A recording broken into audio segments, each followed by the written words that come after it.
Hello everyone, welcome back to SM educational society. तो हम लोग मैट्रिक्स का पार्ट 2 करने वाले हैं। पार्ट 1 में हम लोग मैट्रिक्स का इंट्रोडक्शन देखे थे। इस पार्ट में हम लोग टाइप्स ऑफ मैट्रिक्स डिस्कस करने वाले हैं। ठीक है, यानी कि मैट्रिक्स के कितने टाइप होते हैं उनको देखने वाले हैं।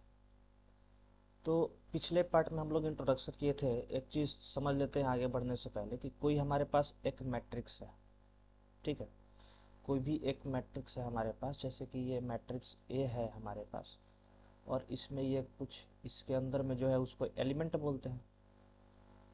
ठीक है, ये सब क्या है अंदर में इसके एलिमेंट है।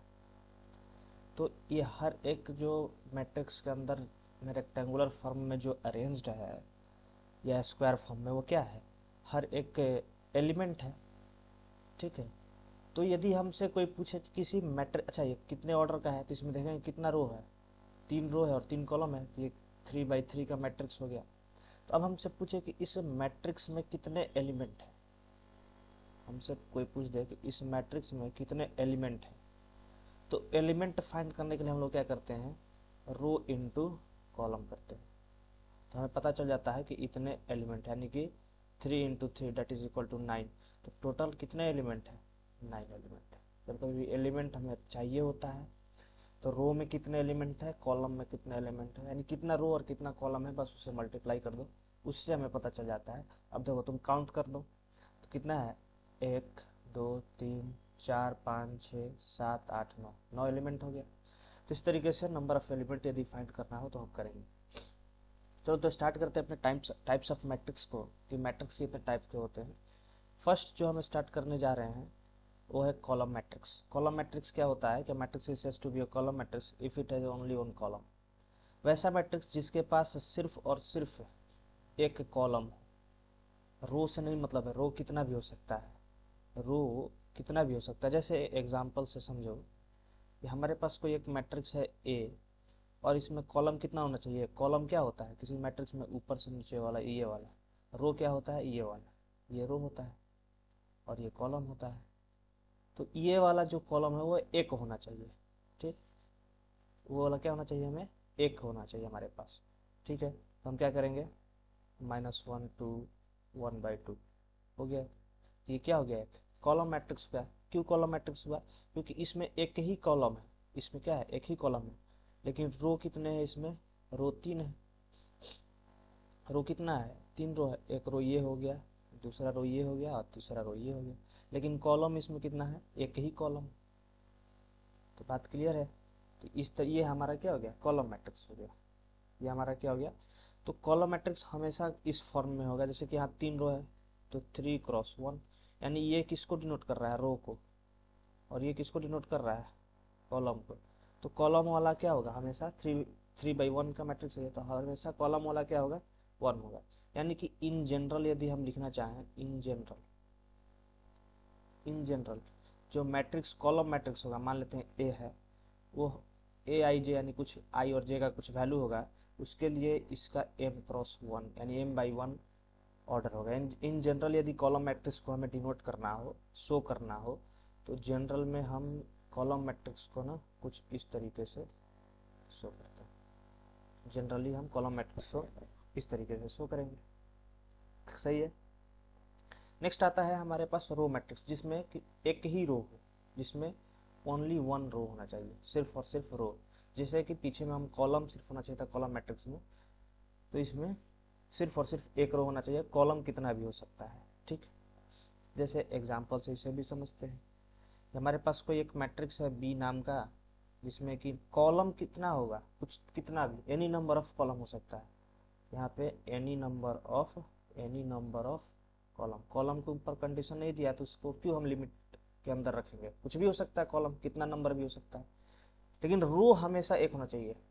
तो 2 8 -1 1/2, ये क्या हो गया हमारा, एक रो मैट्रिक्स हो गया। क्यों हो गया रो मैट्रिक्स, कि सारे एलिमेंट एक रो में है लेकिन अलग अलग कॉलम है हमारे पास। कितना कॉलम है इसमें, यदि हम इसमें कॉलम देखें तो हमारे पास 1 2 3 4 कॉलम है, लेकिन रो हमारे पास कितना है, एक, यानी कि ये 1/4 का मैट्रिक्स है। 1/4 का ये मैट्रिक्स है।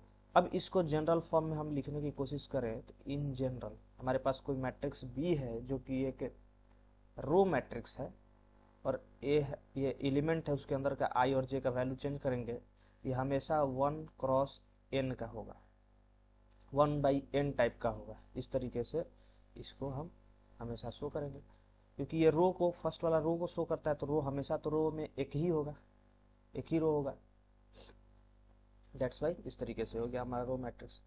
थर्ड होता है स्क्वायर मैट्रिक्स। स्क्वायर मैट्रिक्स में जितने नंबर ऑफ रोज होंगे उतने ही नंबर ऑफ कॉलम्स होने चाहिए, जितने रो होंगे उतने ही कॉलम होने चाहिए, ठीक है। जैसे एक एग्जांपल से समझते हैं, एक एग्जांपल से, ये हमारे पास कोई मैट्रिक्स है ABCD, इसके एलिमेंट है, कोई वेरिएबल मान लो, या कोई फंक्शन मान लो, या फिर कोई कांस्टेंट, या कोई रियल टेकिंग वेरिएबल्स है, ठीक है। तो ये एक मैट्रिक्स है। तो इस मैट्रिक्स को यदि देखें तो इस मैट्रिक्स में कितने रो हैं, एक रो ये है, एक रो ये है, यानी कि इसमें 2 रो है। कॉलम कितना है, एक ये वाला कॉलम है और दूसरा ये वाला कॉलम है, 2 कॉलम भी है। तो क्या यहां से हम बोल सकते हैं कि रो इक्वल टू कॉलम है? तो यदि रो इक्वल टू कॉलम हो गया, इसका मतलब कि ये मैट्रिक्स कैसा है, स्क्वायर मैट्रिक्स है। इसका मतलब ये स्क्वायर मैट्रिक्स है, यानी कि ये 2/2 का मैट्रिक्स है। देखो रो भी 2 है, कॉलम भी 2 है, यानी कि रो इक्वल टू कॉलम हो गया। और इसी को हम m क्रॉस n से करते हैं ना, किसी भी जनरली यदि किसी का ऑर्डर में शो करना होता है तो m/n हम लोग बोलते हैं कि m/n किसी मैट्रिक्स का क्या ऑर्डर है। तो स्क्वायर मैट्रिक्स के केस में ये m और n क्या होने चाहिए, इक्वल होना चाहिए, तब जा करके हम बोल सकते हैं कि वो पर्टिकुलर मैट्रिक्स कैसा मैट्रिक्स है, एक स्क्वायर मैट्रिक्स है, सही है। तो रो और कॉलम यदि इक्वल रहा तो हम बोल सकते हैं कि वो मैट्रिक्स कैसा है, स्क्वायर मैट्रिक्स है। तो इसको जनरली हम लिखने की कोशिश करें, इन जनरल इसको लिखने की कोशिश करें, तो हमारे पास कोई एक मैट्रिक्स ए है, इसमें कि एलिमेंट है हमारा आई और जे का वैल्यू चेंज करेंगे, तो ये m क्रॉस m होना चाहिए, यानी m/m का मैट्रिक्स ऑर्डर होना चाहिए। तो ये बोल सकते हैं कि एक मैट्रिक्स है जिसका ऑर्डर क्या है, m/n, तो बोल सकते हैं is a matrix of order m। कौन सा ऑर्डर है, m ऑर्डर का।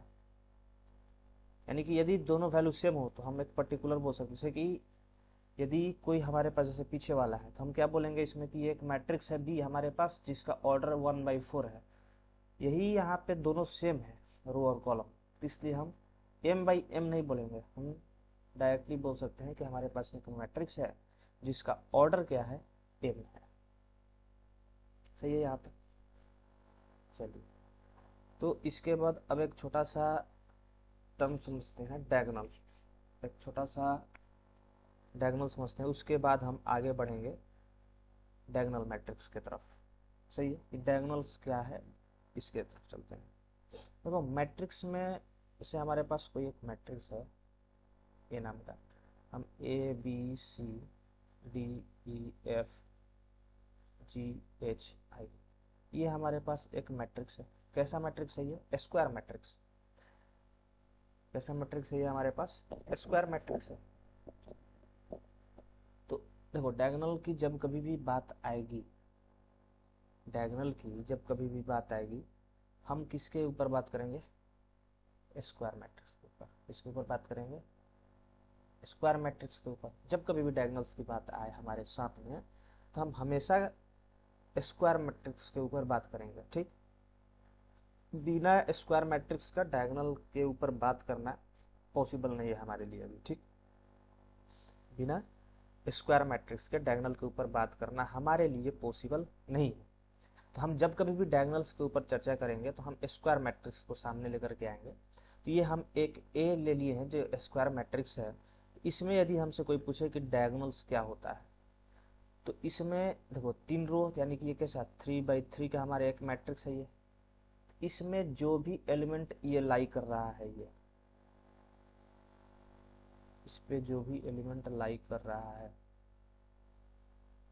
ये सारे इस लाइन पे जो एलिमेंट लाई कर रहे हैं वो सारे क्या हैं, डायगोनल्स एलिमेंट है। वो सारे क्या है, यानी कि ये एक अलग डायगोनल एलिमेंट है, ये एक डायगोनल एलिमेंट है और एक ये डायगोनल एलिमेंट है, यानी कि यही डायगोनल है, ठीक है। यदि किसी हम रेक्टेंगल में या ट्रायंगल में डायगोनल्स की बात करते हैं तो 2 ट्रायंगल होते हैं, लेकिन मैट्रिक्स में जब कभी भी हम बात करेंगे सिर्फ और सिर्फ ये डायगोनल होगा, जो कि लेफ्ट से राइट वाला होगा, ठीक है, यानी ऊपर से नीचे वाला लेफ्ट डायगोनल, ठीक। तो यही डायगोनल होता है इसमें, यानी कि जनरल हम बोले, जनरली बोले तो हमारे पास जो A11 वाला होगा एलिमेंट, A22 वाला एलिमेंट, यानी कि M क्रॉस M रो और कॉलम जिसका सेम होगा, 33 A44, इस तरीके वाले ये सारे क्या होंगे हमारे, ये सारे हमारे डायगोनल एलिमेंट हो गए। तो यदि इसको हम बोले तो इसको हम कौन सा पोजीशन दे सकते हैं, A11 यानी फर्स्ट रो फर्स्ट कॉलम, इसको क्या बोलेंगे सेकेंड रो सेकेंड कॉलम, तो second row second column A22, इसको क्या बोलेंगे थर्ड रो और थर्ड कॉलम, तो A33 इसका पोजीशन होगा। समझ में आ रहा है? तो जितने इस तरीके वाले हो गए जिनका रो और कॉलम क्या है, यहाँ पे क्या है डायगोनल एलिमेंट, इसमें क्या दिख रहा है हमें, रो इक्वल टू हमारे पास कॉलम है, वो सारे क्या आ जाएंगे डायगोनल एलिमेंट वाले आएंगे, ठीक है। या ऐसे हम बोल सकते हैं कि कोई एक मैट्रिक्स है हमारे पास जिसमें Aij है, तो यहाँ पे i इक्वल टू j हो जाए, तो ये सारे एलिमेंट यदि i इक्वल टू j हो जाए तो Aij हमारे हैं, ये सारे क्या हो जाएंगे डायगोनल एलिमेंट हो जाएंगे, ये सारे क्या हो जाएंगे हमारे पास डायगोनल एलिमेंट हो जाएंगे। समझ में आ गया? अब डायगोनल के बारे में थोड़ी बहुत जानकारी आ गई होगी, और आगे समझते हैं कि डायगोनल मैट्रिक्स क्या होता है। अब समझते हैं कि डायगोनल मैट्रिक्स क्या होता है। तो डायगोनल मैट्रिक्स एक ऐसा स्क्वायर मैट्रिक्स होता है, जैसे कि हमारे पास कोई एक स्क्वायर मैट्रिक्स है, ठीक है, और उसमें अच्छा एक चीज और समझो, यदि ये बीच वाले सारे डायगोनल एलिमेंट्स है, यानी कि A E I ये सारे डायगोनल एलिमेंट है, तो इनके अलावा जो बच गया वो सारे क्या होते हैं नॉन डायगोनल एलिमेंट, वो सारे क्या हो जाएगा, यानी कि ये सारे, ठीक है, ये क्या हो जाएगा non diagonal element, non diagonal element. वैसे ही उसी तरीके से यदि हम कौन सा कलर ले लेते हैं, ये वाला, यदि हम इसके ऊपर चर्चा करें, ये डायगोनल से हट करके है, तो ये भी क्या हो जाएगा नॉन डायगोनल एलिमेंट, ये भी क्या हो जाएगा नॉन डायगोनल एलिमेंट हो जाएगा। क्लियर है? अब बाकी ये डायगोनल एलिमेंट हो गया, ठीक है। तो नॉन डायगोनल एलिमेंट यदि जीरो हो जाए तो वैसे मैट्रिक्स को हम लोग डायगोनल मैट्रिक्स बोलते हैं। जैसे हमारे पास एक एग्जांपल से समझते हैं कि हमारे पास कोई एक मैट्रिक्स है, जैसे कि ABCDEF, हमें कैसा मैट्रिक्स के ऊपर बात करना है, स्क्वायर मैट्रिक्स होना चाहिए। डायगोनल मैट्रिक्स की जब कभी बात करेंगे तो मैट्रिक्स स्क्वायर होना चाहिए। और GHI ये हमारे पास एक मैट्रिक्स है, स्क्वायर मैट्रिक्स है 3x3 ऑर्डर का, यानी ऑर्डर 3 का। इसका कहने का मतलब है कि यदि स्क्वायर मैट्रिक्स होना चाहिए, ये कंडीशन हम पूरा कर लिए, और उसमें नॉन डायगोनल एलिमेंट क्या होना चाहिए जीरो, तो इसमें पहले हम सर्च करते हैं डायगोनल एलिमेंट कौन है, इसमें डायगोनल एलिमेंट कौन है, तो इसमें डायगोनल एलिमेंट, कलर चेंज करते हैं, इसमें डायगोनल एलिमेंट हमारा A है, ठीक है, इसमें डायगोनल एलिमेंट एक A है, दूसरा डायगोनल एलिमेंट हमारा E है, तीसरा डायगोनल एलिमेंट हमारा I है, और इसे छोड़ करके जो भी बच जाए वो क्या है नॉन डायगोनल। तो वो नॉन डायगोनल एलिमेंट यहाँ बोल रहा है कि वो जीरो होना चाहिए, नॉन डायगोनल एलिमेंट क्या होना चाहिए जीरो। तो हम क्या करेंगे कि जितने भी नॉन डायगोनल एलिमेंट है उनको हटा देते हैं, चलो भाई, और इसके जगह पर हम क्या पुट कर देंगे जीरो, और इनके जगह पर हम क्या पुट कर देंगे जीरो। तो अब ये मैट्रिक्स क्या हो गया, अब ये मैट्रिक्स हमारा जो बना ये डायगोनल मैट्रिक्स हो गया, क्योंकि सारा कंडीशन फुल कर दिया, एक स्क्वायर मैट्रिक्स भी है और नॉन डायगोनल एलिमेंट हमारे पास जीरो भी है, तो ये कैसा मैट्रिक्स हो गया, एक डायगोनल मैट्रिक्स हो गया। यानी कि डायगोनल मैट्रिक्स कर रहा है तो एलिमेंट जो है सिर्फ डायगोनल में होने चाहिए, यूनिट या कोई वैल्यू वाले एलिमेंट, वो जीरो है तो उसका कोई वैल्यू ही नहीं है, तो वैल्यू नहीं है ऐसा समझो कि उसका वैल्यू नहीं है, तो सिर्फ और सिर्फ डायगोनल वाले एलिमेंट के पास वैल्यू है, इसलिए हम इसको डायगोनल एलिमेंट बोल रहे हैं।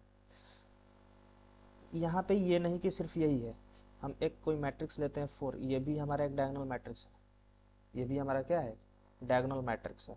यदि हम 2x2 मैट्रिक्स की कोई बात करते हैं, जैसे -1 0 0 2 कर दो, ये भी क्या है डायगोनल मैट्रिक्स है, क्योंकि नॉन डायगोनल एलिमेंट दोनों जीरो है, और डायगोनल एलिमेंट यहाँ पे हमारा कौन कौन है -1 और 2 है। सही है यहाँ तक। तो इस तरीके से डायगोनल और नॉन डायगोनल को समझ गए। इसका ऑर्डर 3 है, इसका ऑर्डर 1 है, ये 1/1 का है, इसका ऑर्डर 1 है, ये 2/2 का है, तो ऑर्डर 2 है इसका। सही है। चलिए नेक्स्ट आता है स्केलर मैट्रिक्स। स्केलर मैट्रिक्स क्या होता है? तो diagonal matrix is said to be scalar matrix if its diagonal elements are equal. यदि उसके डायगोनल एलिमेंट क्या हो जाए? इक्वल हो जाए। यहाँ साफ साफ बोल रहा है यदि उसके डायगोनल एलिमेंट्स क्या हो जाए? इक्वल हो जाए।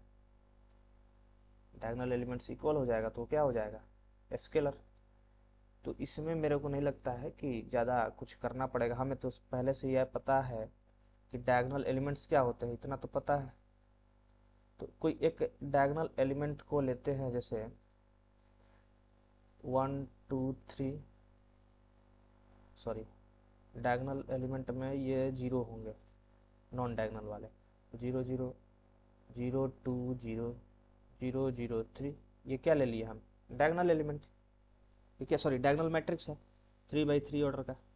ठीक, इस ये तो अभी क्या है? डायगोनल है। लेकिन हमें बोल रहा है कि स्केलर तब होगा जब उसके सारे नॉन डायगोनल एलिमेंट क्या हो? इक्वल हो। सारे नॉन डायगोनल एलिमेंट्स उसके इक्वल हो। ठीक है, तो नॉन डायगोनल एलिमेंट्स को इक्वल कर देते हैं, सबको 1 कर दो, या फिर सबको 2 कर दो, या फिर सबको 9 कर दो,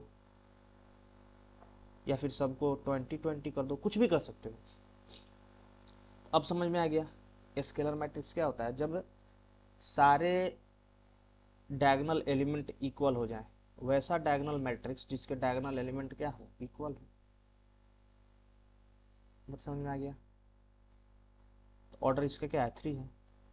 ये भी आ जाएगा, जैसे कि ये है, ये भी हमारा स्केलर मैट्रिक्स है, क्योंकि 1 ऑर्डर 1 का ये है, इसका ऑर्डर क्या है? 1 है। ठीक, दूसरा एक ले लो, जैसे -1 0 0 -1, ये भी क्या है? ये 2/2 का मैट्रिक्स है और इसके डायगोनल एलिमेंट 0 है। ठीक है, तो ये स्केलर मैट्रिक्स होता है। स्केलर मैट्रिक्स क्या होता है? वैसा डायगोनल मैट्रिक्स, वैसा डायगोनल मैट्रिक्स जिसका डायगोनल एलिमेंट इक्वल हो, जिसका डायगोनल एलिमेंट इक्वल हो। सही है। अब नेक्स्ट आता है आइडेंटिटी मैट्रिक्स। देखो आइडेंटिटी मैट्रिक्स को हम लोग सीधा समझ सकते हैं कि वैसा डायगोनल एलिमेंट, डायगोनल मैट्रिक्स जिसका डायगोनल एलिमेंट क्या हो? 1 हो। वैसा डायगोनल मैट्रिक्स जिसका डायगोनल एलिमेंट क्या हो? 1 हो। या फिर दूसरे डेफिनेशन से इसको समझें। यदि इसको हम दूसरे डेफिनेशन से समझते हैं तो हम बोल सकते हैं कि एक स्क्वायर मैट्रिक्स, क्या बोल सकते हैं? एक स्क्वायर मैट्रिक्स, एक ऐसा स्क्वायर मैट्रिक्स जिसके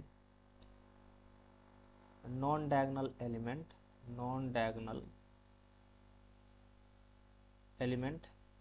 0 हो और डायगोनल एलिमेंट 1 हो। इसको हम क्या बोल देंगे? Identity matrix. सही है। आइडेंटिटी मैट्रिक्स को हम लोग जनरली, जैसे कि कोई एक हमारे पास एग्जाम्पल लेते हैं, ठीक है, कोई एक एग्जाम्पल लेते हैं हम, तो हमारे पास ये आइडेंटिटी मैट्रिक्स है कि नहीं? नॉन डायगोनल एलिमेंट 0 है और डायगोनल एलिमेंट क्या है? 1 है। तो कितने ऑर्डर का है? 3/3, यानी ऑर्डर 3 का। तो हम क्या बोल सकते हैं कि A is a identity matrix of order, A is identity matrix of order 3। उसी तरीके से जैसे कि हमें कोई आइडेंटिटी मैट्रिक्स ऑर्डर 3 है, तो हम इसको इस तरीके से कर सकते हैं। कोई n ऑर्डर का आइडेंटिटी मैट्रिक्स है, इधर करते हैं। इसका मतलब क्या हुआ कि identity matrix of order 3, generally in कर देंगे यदि n ऑर्डर का होगा तो। ठीक है। लास्ट आता है जीरो मैट्रिक्स। जीरो मैट्रिक्स उसको बोलते हैं जिसके सारे एलिमेंट क्या हो? 0 हो, सारे एलिमेंट। इसको हम लोग नल मैट्रिक्स भी बोलते हैं।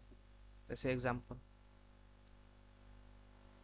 ये जीरो मैट्रिक्स हो गया जिसका ऑर्डर 1 है, ये भी जीरो मैट्रिक्स हो गया,